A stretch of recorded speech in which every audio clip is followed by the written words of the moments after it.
Hello, soul seekers. So, I spoke to an archangel and I had a question. A lot of times, when we begin to open our third eye and activate our pineal gland, oftentimes we see like an animal face. It might look like a chipmunk or a hamster or a dragon, something of that nature, or a fox, something that looks like that.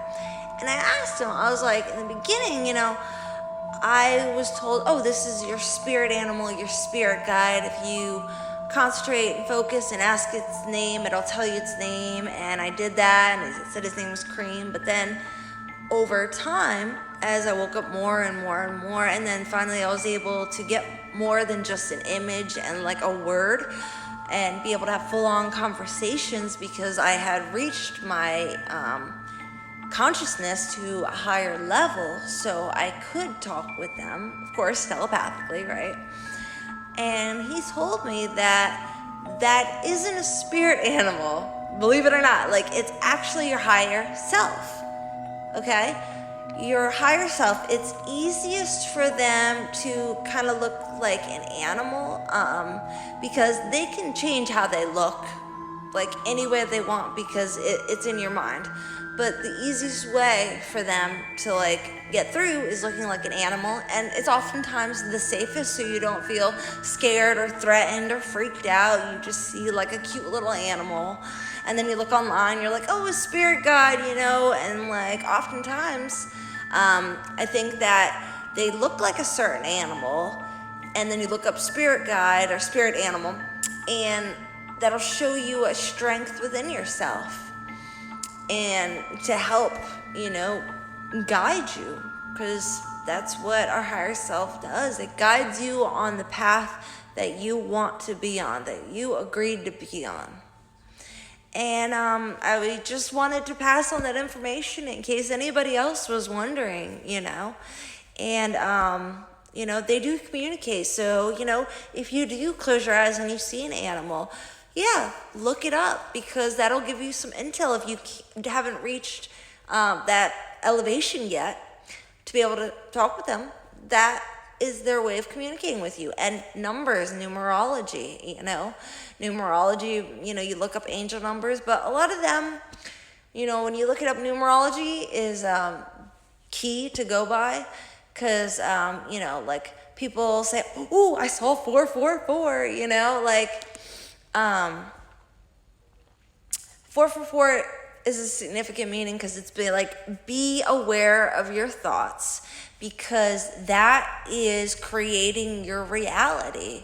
And when you see this is a warning, hey, you need to sit down, meditate, and write about how you're feeling, all the thoughts that you're getting, and begin to put them more in alignment of what is true to you, and not fears that you start thinking are true. And when I see, 111 online, it says, oh, this is a great thing. Well, yay and nay, right? Because that means awakening, and awakening is tough, okay? It is hard. Awakening means they are gonna break you in little tiny pieces, okay? They are gonna break your heart. They are gonna rip you a new one to show you who you've been. Stop acting like that and start being the person that you want to become. It is a rude awakening. It is a little kick in the old rump-a-doo. So when I see 111, I'm like, oh boy, something big's coming, strap it in, because the tower moment's about to happen, So, numbers are pretty much warnings to get you back on track, to help you know what's to come, When you see all these numbers, that's when it's time. Your angels are talking to you saying, hey, meditate, because that's how you get closer to God. That's how you get closer to your higher self. That's how you get closer to the truth. Meditate, and you write about what you think and feel. And with that being said, I hope you all heal and write and meditate and do yoga, because those are the 3 most important things you can do in this lifetime.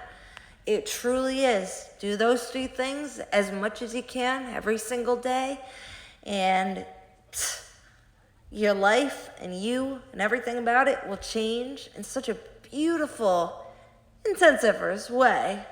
But I mean, it'll be worth it. It'll be so worth it.